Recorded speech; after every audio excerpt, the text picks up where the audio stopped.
Hello students, आज हम करने जा रहे हैं हमारे वीडियोस के नेक्स्ट वाला पार्ट। हमने एनसीईआरटी की बुक्स के कुछ ट्रिगोनोमेट्री के कुछ क्वेश्चंस देखे थे, जिसके अंदर हमारे कुछ ट्रिगोनोमेट्रिक टर्म्स थी, उनके रेशियोज थे, ट्रिगोनोमेट्रिक एंगल्स के रेशियोज एंड कुछ ट्रिगोनोमेट्रिक टर्म्स वगैरह देखी थी। हमने पाइथागोरस थ्योरम देखी थी। तो आज हम उसके नेक्स्ट पार्ट में जाने वाले हैं, उसके रिगार्डिंग एक क्वेश्चन करने वाले हैं। एनसीईआरटी का ही क्वेश्चन है ये। सो हमारा क्वेश्चन ये है, cos 45 degree upon sec 30 degree plus cosec 30 degree. इस क्वेश्चन को सॉल्व करने के लिए सबसे मस्ट है कि हमें जो टेबल है, टेबल के एंगल्स की वैल्यू ध्यान होनी चाहिए। तो हम लोग यहाँ पे सॉल्व करने से पहले उनकी वैल्यूज़ लिखेंगे। तो as we know that cos 45 degree is equal to 1/√2। ये हमने प्रीवियस वीडियोज़ में देख ली थी, बनानी सीख भी ली थी table. And sec 30 degree is equal to 1 upon sin 30 degree, because this is the inverse of sin 30 degree, and cos 30 degree. Cos, this is the inverse of cos. So the value of cos 30 degree is √3/2. So when we will do inverse, so it becomes √2 upon √3. And the value of cosec 30 degree. Cosec, as we know that cosec is always the inverse of sine. So sin 30 degree, this will be always 2. Sin 30 degree is 1/2. When we will take the inverse of sin 30 degree, this will be 2. So now we will put these values into this question. Okay, so we will get cos 45 degree. It means 1/√2 upon sec 30 degree. The value of sec 30 degree is 2 upon √3 plus cosec 30 degree is 2. So now we will take LCM of these two. So √3 will be LCM. So 2 plus here will be 1. So 1 multiply 2 √3 is equal to 2√3. So we can say that 1 upon √2 multiply, we will, when this divide का sign हटेगा तो यहाँ पे क्या लगेगा, inverse हो जाता है मल्टीप्लाई में कन्वर्ट करने के लिए। तो √3 ऊपर चला जाएगा और ये 2 + 2 √3 हमारा नीचे रहेगा। अब इसके आगे हम लोग क्या कर सकते हैं, 1 upon √2 मल्टीप्लाई √3। 2 कॉमन लिया जा सकता है इसके अंदर से, तो 2 कॉमन लेने के बाद हमारे पास बचेगा 1 + √3। तो नाउ इसकी नेक्स्ट स्टेप है √3, 1 को ऊपर 1 को √3 से मल्टीप्लाई करा तो √3। नाउ 2 इधर ले लेंगे और √2 को मल्टीप्लाई करेंगे हम लोग 1 + √3 से। So what we will get, √3 upon में 2 इंटू में √2 + √6। √2 multiply 1 is equal to √2. √2 multiply √3 is equal to √6. Or we can write here as √3 upon में 2 multiply √6 plus √2. Okay. So now for solving this, we will do rationalization. So by rationalization, what we will do, we will multiply √6 minus जो root वाली digit रहती है। Rationalisation का एक rule रहता है कि अगर कोई डिजिट हमारी अंडर दी रूट रहती है डिवाइड में, इट मीन्स हमारे डिनोमिनेटर में, तो उसका जो साइन रहता है उसका साइन चेंज करके हम लोग ऊपर नीचे मल्टीप्लाई करवाते हैं न्यूमरेटर और डिनोमिनेटर से। तो यहाँ पे भी हम लोग सेम वही करने वाले हैं, जैसे कि √3 अपॉन में 2 इंटू √6 प्लस √2। तो रैशनलाइज करने के लिए हम क्या करेंगे, जो रूट वाली डिजिट है टोटल डिजिट, उसमें साइन को चेंज करके और ऊपर नीचे मल्टीप्लाई करवाएंगे न्यूमरेटर और डिनोमिनेटर दोनों से। सो √6 माइनस √2, तो this will be equal to √3, तो इससे मल्टीप्लाई हो जाएगा, तो √3 को मल्टीप्लाई कर देंगे √6 माइनस √2 से, और डिवाइड में 2 इंटू में √6 प्लस √2, √6 माइनस √2। ये एक हमारे फॉर्मूला बन रहा है कि a + b into a minus b will always be equal to a square minus b square. तो रूट 6 का होल स्क्वायर क्या होगा 6 और रूट 2 का होल स्क्वायर इज 2. तो now we will get this. Now we will multiply denominator into this and numerator into this. तो root 3 multiply root 6 will be equal to रूट 18 minus root 3 into root 2 is equal to root 6 upon में 2 into में 4. Root 18 को we can write root 9 into 2 minus root 6 upon 4. तो root 9 is the square root of 3, so 9 can be taken out. तो 3 root 2 minus root 6 upon 4. So this will be the solution or answer for this question. I hope you understood this. So now we will proceed to the next question or next chapter. तो next chapter में हमें move करने से पहले trigonometry का ही है. तो trigonometry में नेक्स्ट में मूव होने से पहले हमें कुछ फार्मूलाज और कुछ थ्योरम्स ध्यान रहनी चाहिए. तो हमारे पास कुछ बेसिक से थ्योरम्स है जो आप लोगों को ध्यान रखनी है. तो वो बेसिक से थ्योरम, सबसे पहली थ्योरम तो यही है. Theorem number 1 is equal to sine square A, कोई भी एंगल हो सकता है, थीटा ले सकते हैं, बी ले सकते हैं, whatever you like, and plus cos square A will always be equal to 1. इसको हम प्रूव भी कर सकते हैं कि कोई भी अगर एंगल है हमारे पास 30 डिग्री ले लीजिए, दोनों का एक ही जगह कोई भी एक एंगल ले लीजिए, अगर हम उन दोनों का सम करेंगे तो will always be equal to 1. Just like मान लीजिए कि हमारा suppose A is equal to हमने माना 45 डिग्री या फिर वट एवर यू लाइक. तो 45 डिग्री माना तो साइन ए 45 डिग्री है, तो साइन 45 डिग्री की वैल्यू क्या होती है 1/√2 एंड 1/√2 का स्क्वायर. तो 1/√2 का स्क्वायर क्या होता है हमारे पास 1/2. Cos 45 will be always same, तो इनकी वैल्यूज क्या आएंगी 1/2 plus 1/2. Half and half add करेंगे तो क्या आएगा 1. 2/2 इज इक्वल टू 1. तो ऐसे आप किसी भी एंगल को लेके, सेम एंगल्स होने चाहिए क्योंकि ए और ए सेम है दोनों का एंगल, तो ऐसे किसी भी थ्योरम को आप प्रूफ कर सकते हैं. तो हमारी जो नेक्स्ट थ्योरम है सेकंड वाली, वो है हमारे पास 1 plus tan square A will always be equal to sec square A.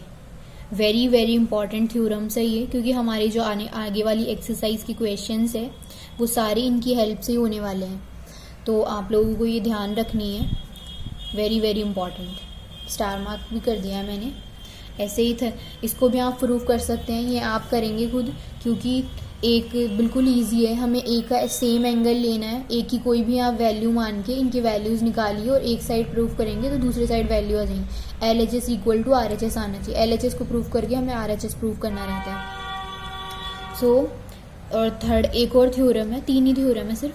Cot square A plus 1 is always equal to cosec square ए.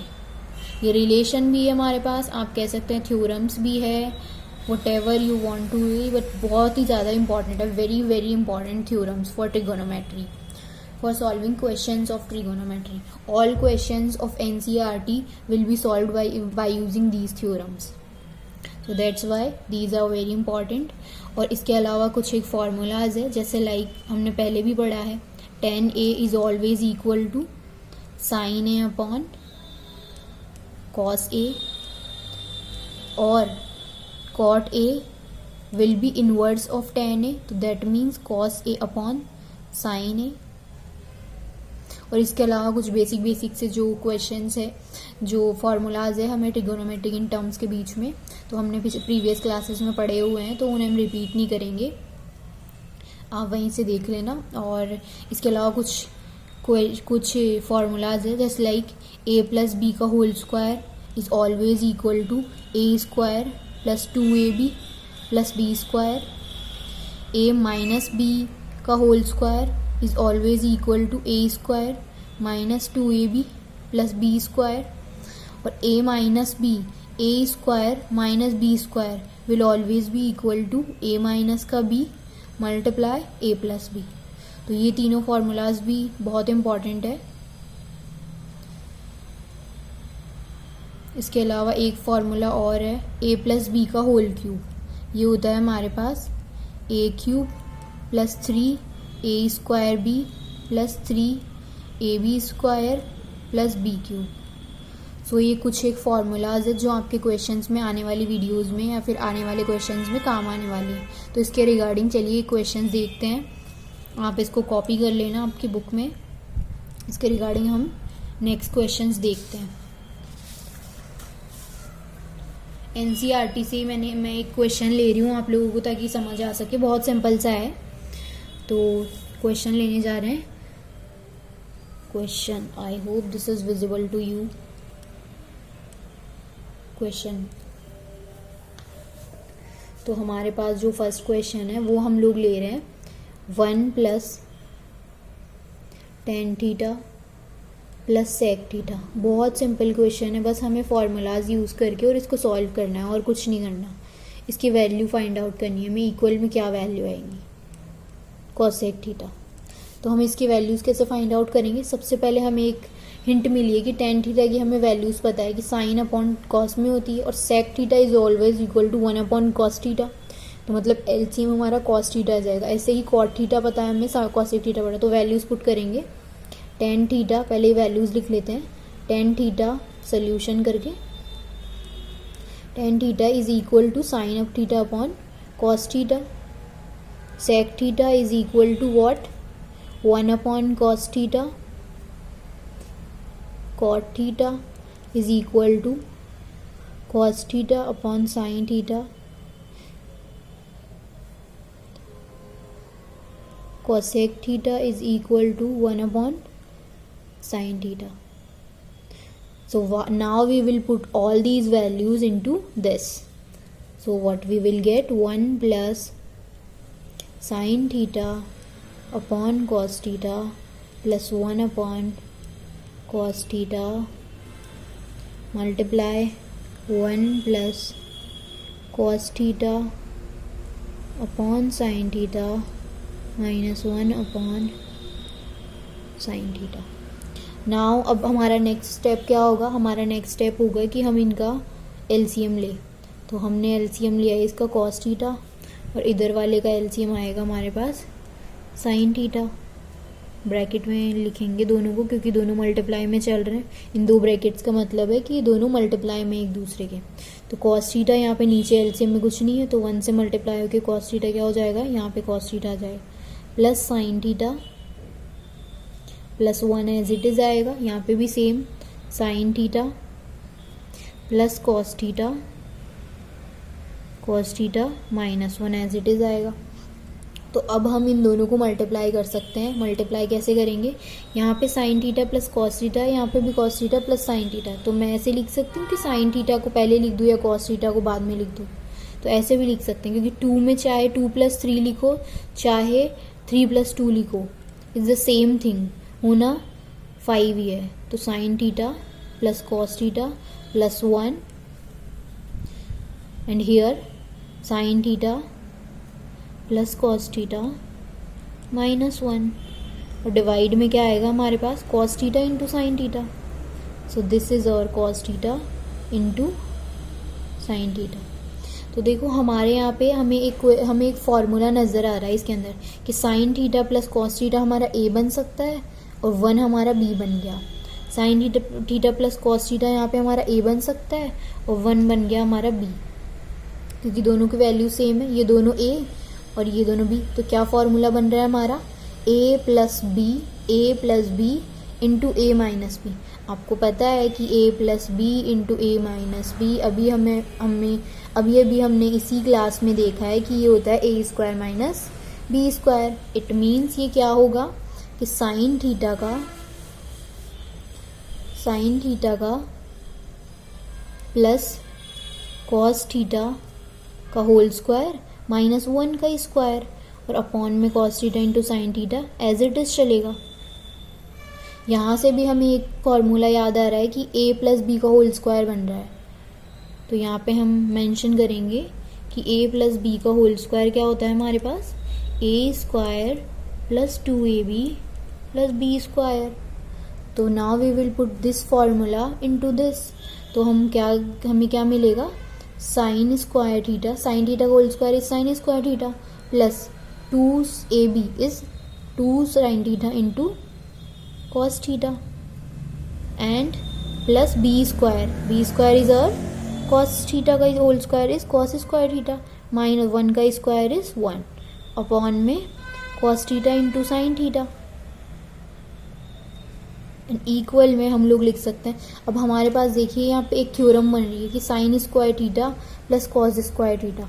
हमें पता है कि sine square theta plus cos square theta हमारा क्या होता है, is always equal to 1. Theta is same, तो that's why we can write here 1. तो 1 plus 2 sine theta into cos theta minus 1 will be equal to upon cos theta into sin theta. 1 minus 1 is 0, so this will be cancelled out. So now we can write what we have now, 2 sin theta into cos theta upon sin theta into cos theta. तो sin theta से sin theta cancel हुआ क्योंकि दोनों divide में है. cos theta से cos, तो हमारा आंसर क्या हुआ, 2. So the value of this question will be equal to 2. 2 कैसे है ये आपको पता है, हमने पूरा सॉल्व किया है ये question. So that's why we can write here, this is the way how can we solve these questions. All the trigonometric questions will be solved from this trick only and by using these theorems and these some of these formulas. So I hope आप लोगों को ये question समझ आए होंगे और आप लोगों की क्वेरीज आप कमेंट बॉक्स में हम बता सकते हैं और आप लोगों को आगे के क्वेश्चन आप करने की कोशिश करिए. तो तब तक के लिए thank you so much for watching.